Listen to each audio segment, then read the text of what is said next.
Let me tell you a little parable that didn't make it into the Bible simply because Jesus hadn't heard it yet. If he had heard it, it would be somewhere in Luke. It's a story all of us know, one of the wonderful fables about a young woman whose name was Cinderella.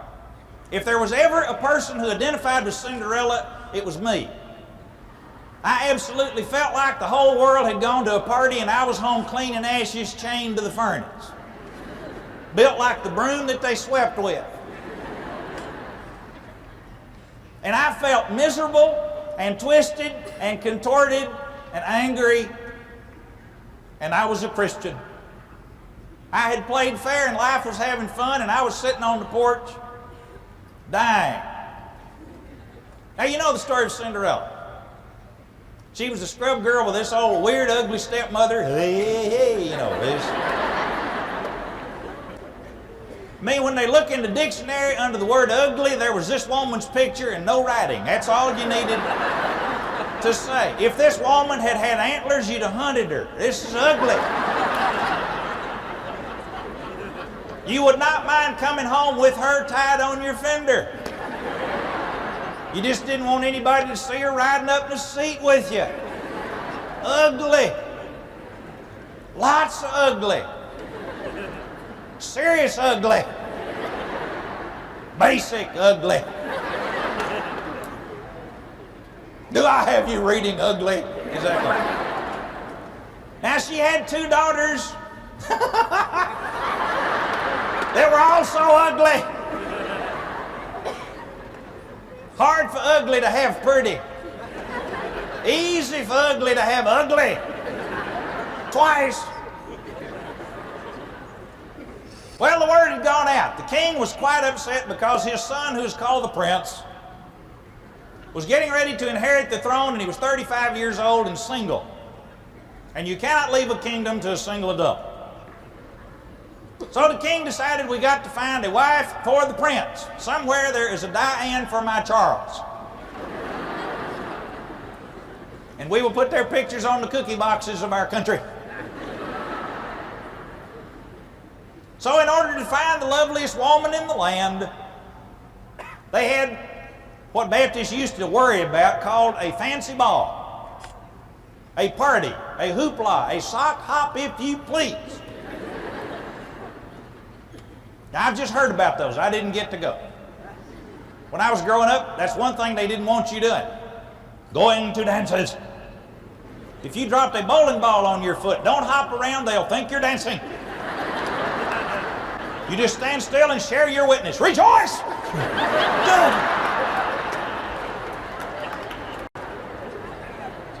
But they were having one of these kind of parties.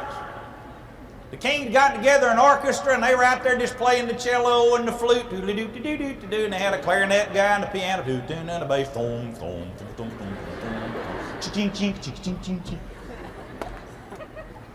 Now this is going on, and the word has gone out across the country that they're having the big ball looking for the lovely woman that will become the Princess Diane of this village.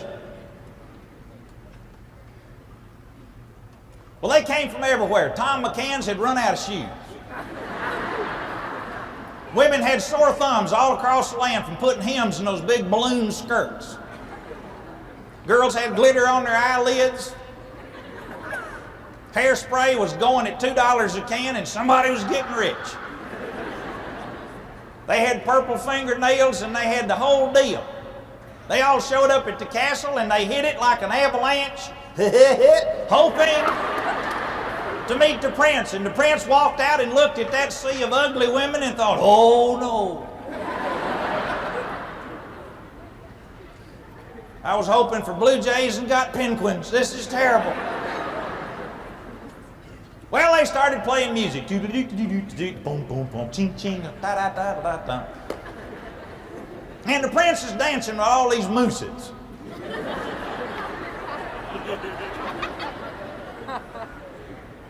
Meanwhile, back at the house, Cinderella's in the basement sniffing. She had wanted to go so badly. But they locked the door, chained her in the basement. She's got to clean up the furnace.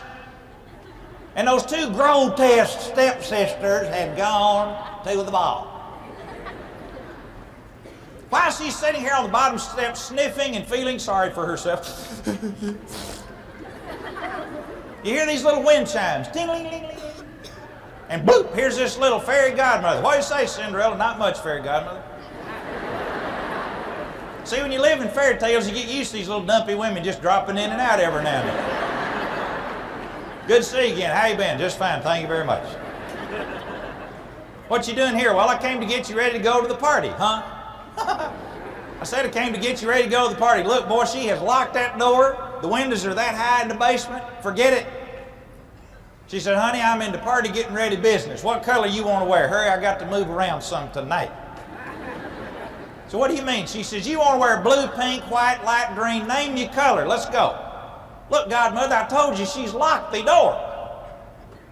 I said, what color you want? Light blue. Got one of those little wands with a star on it, and it just shimmers in the dark. You know, whang, and hits her with it. Wow, blue. Woo! Look at that.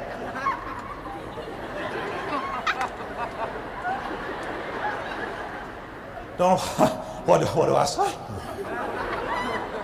Well, she looked and her nails were done. She had on little glass shoes and she could see her toenails wiggle. She's embarrassed because she, looked good, Fairy godmother said, now let's get you to the party. She said, I tried to tell you she locked the door. Held up the wand. She said, honey, if I can do that, I can do this, okay? She said, you're going to whang and pump out on the lawn. How'd you do that? Trust me. Tough little old woman. She looks like a fire plug wearing tennis shoes. You know, one of these little like that. She said, now look, I'm going to put you in this coach. Bing, hits a pumpkin, bloop, there's a coach. How? Wow. That was a Corvette of her day, sitting right there. They got mice and all these little critters going to drive it and pull it. And she says, now, honey, the only deal is you got to be home by midnight because I am tuckered and I cannot stay up and wait on you. By midnight. Okay. So she gets into pumpkin, they slam the door by midnight. Got you, midnight.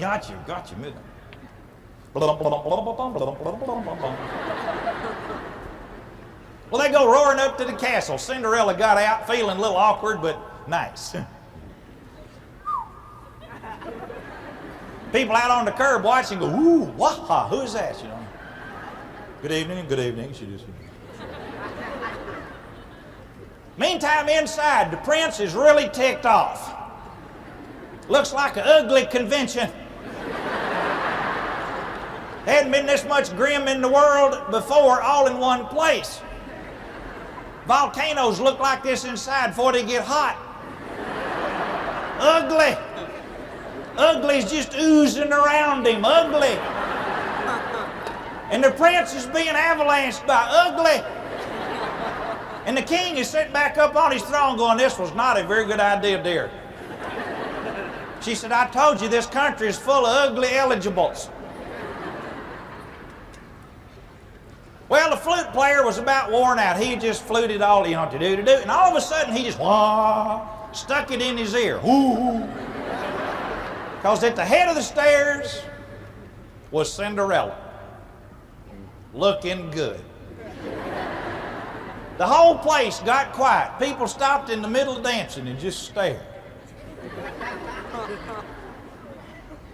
And there she was. Did you ever have one of those times when you just knew without a mirror that it looked good? Boy, that's how she felt. And the prince is down here going, and the king is leaning over going, pick that one, you weirdo, pick that one, pick that one. If you don't pick that, you can't have the country. When she had everybody's undivided attention, Cinderella came down the stairs. Now, oh, wow, look at it. And the prince is going, all right.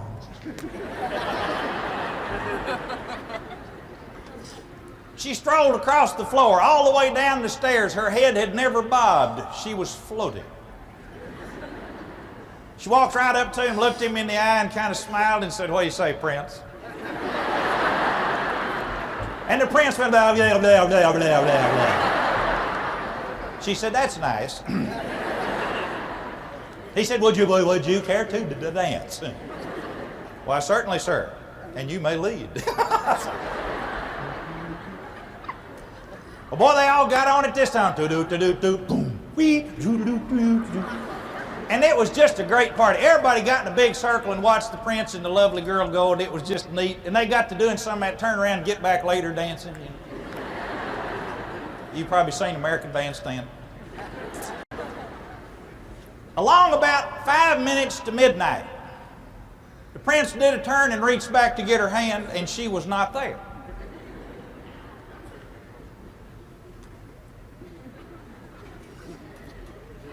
And he turns around and says, "Y'all, you know, real good looking and blue. You know, have you see what happened to her?"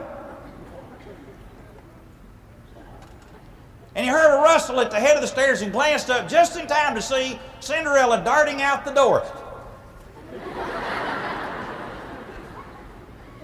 He's going, "Yeah!" Didn't get her phone number. Well, boy, he goes charging upstairs in those little shoes with the curls on the front, but he was flying. Turns and digs out the deal, and out on the porch sees a pumpkin going around the corner.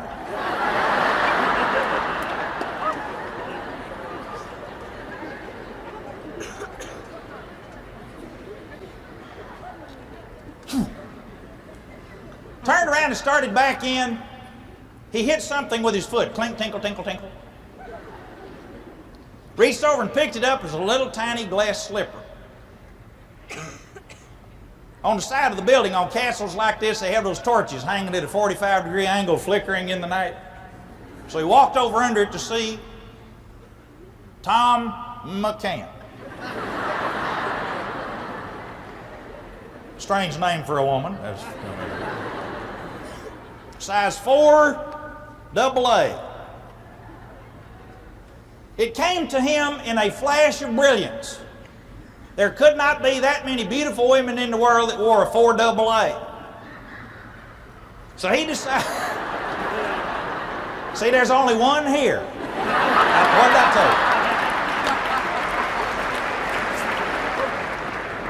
you? And she's wearing Adidas.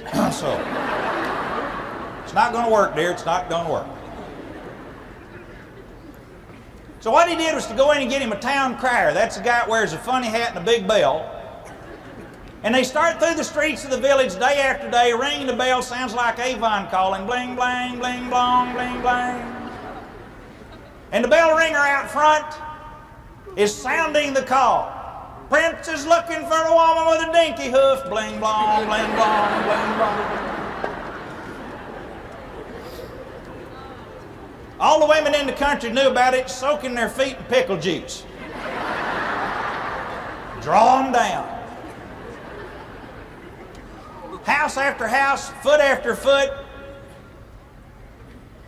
He was trying to put a watermelon in the keyhole. Big old feet, little bitty shoe. You think ugly's one thing, big feet's something else.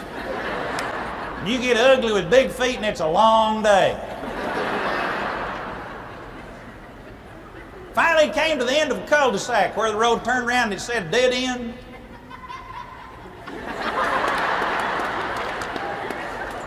May just hire you to go laugh for me. That's great.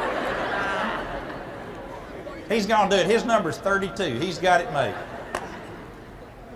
Down at the end of the street, they came to Cinderella's old stepmother's house, and the prince went up and bling blang, and she opened the door. "Behold, Prince."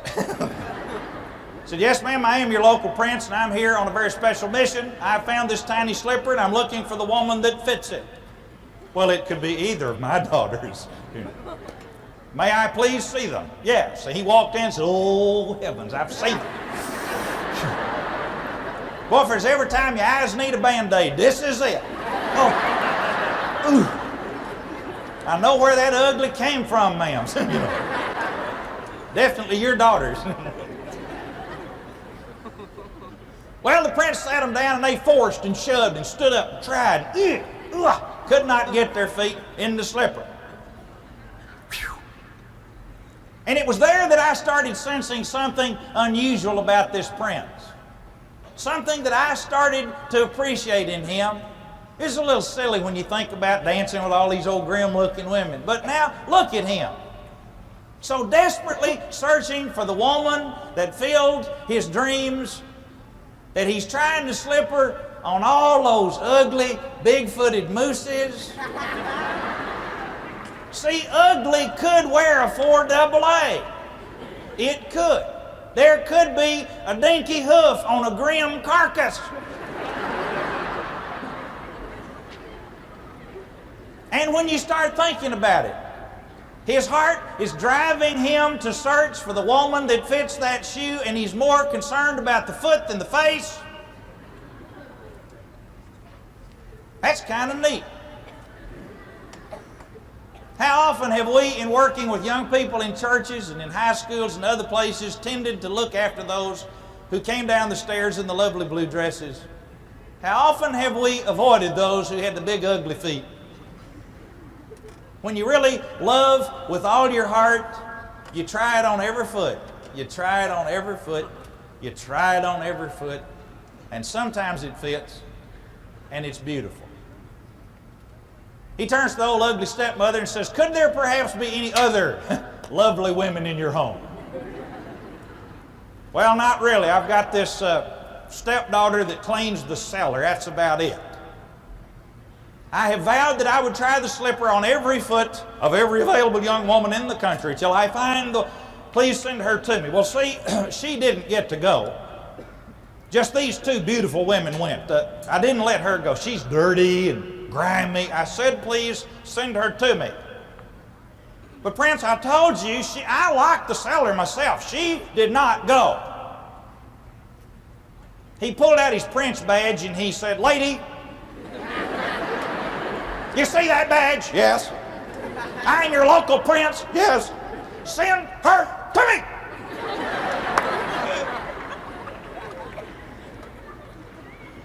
Very well. Goes over and unlocks the door and opens it, and Cinderella fell in. She'd been listening at the keyhole. There she is, blushing with old grimy feet, sniffing, you know. But somehow in the background you hear the violins of Forever After start to tune up.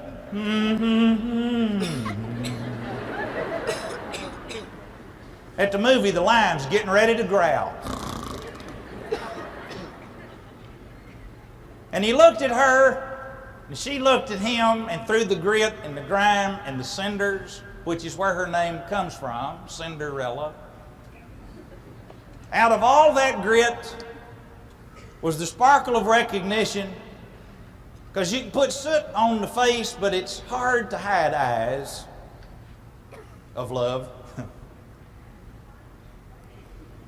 And she quietly and bashfully sat down on the sofa, and he knelt before her, and it fit. Ah, great. Happily ever after. Ta da ta da ta ta ta ta ta. Just great. Boy, the lion can growl now. It's time. And it was at that moment, sitting quietly one night about 11:30 at my typewriter working, it was at that moment that I suddenly saw something about Cinderella I had never seen before, and the gospel began to percolate in my soul a bit more vibrantly. Hope began to spring eternal in my dreams as well. It suddenly hit me that most of us have always thought of Cinderella as the scrub girl who became the princess. If I understand that story, and I think I do, it's really trying to tell us that Cinderella is a princess who had been trapped in a cellar. What happens when the prince comes to her? He brings a glass slipper that sets her free to everything she was intended to be. In church, we use a word called grace. And I've heard preachers talk about it as God's unmerited favor. And even if you understand that, you don't really understand that. Unmerited favor. I'll tell you about grace, and I can explain it better than unmerited favor. Grace is God coming to you with a slipper that fits. God calls out of you everything good He has put into you, created in His image, to adore Him, to serve Him, to worship Him, to enjoy one another. That's what He has created us to be, to do, to feel, to experience. And grace is God calling out of me everything He's put into me. And joy is when you let it happen. All of a sudden it's the castle and not the cellar. All of a sudden it's where you should be, not where you should not be. And another slice off of that same piece of cake. You begin to discover that most of our lives we have heard from the pulpits and from most of the preaching and the worship life and the teaching of the church, all those things we have to do before God can love us. The story of the gospel is that before we ever knew Him, He died for us. That God in His incredible love has come to us to seek, to save, to redeem that which is lost. Every time He does, we say Good Friday, and every time we do, He says Easter. You cannot keep Him behind the tombstone forever. God loves us. He comes back to us. He calls out of us every good and perfect gift. What do I want you to discover this weekend about hope and yourself? I want you to learn, first of all, that no matter how badly you may feel you are trapped in the cellar of life, He comes to you with a slipper that fits. And He loves you before you ever say, I love you to Him. Nothing you can do to earn that. It is His gift. The second thing I want you to learn to do is to stand at the head of the stairs and know it looks good. To know that what God has created is beautiful. That what God has created you to be is splendid. This is a little verse that didn't make it in the Bible, but if they ever open it for nominations, I'm going to try to get it in. A wonderful quote.